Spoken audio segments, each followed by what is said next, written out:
বল কার সাথে সম্পর্ক? বিশ্বাস করো,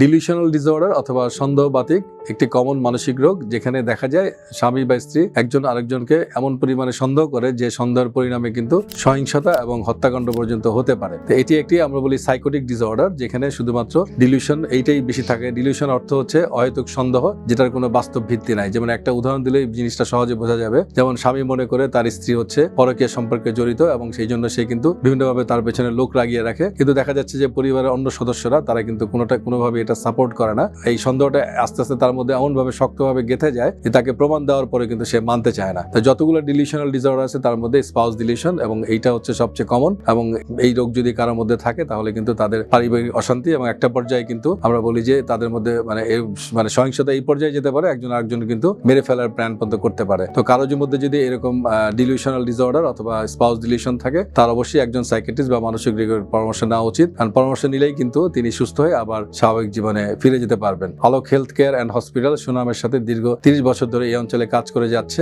তাই পরিশেষে বলবো, আলোকের সেবা নিন, সুস্থ থাকুন। মনে রাখবেন, সুস্থ জীবন সুন্দর পৃথিবী। সুস্থ জীবন সুন্দর পৃথিবী।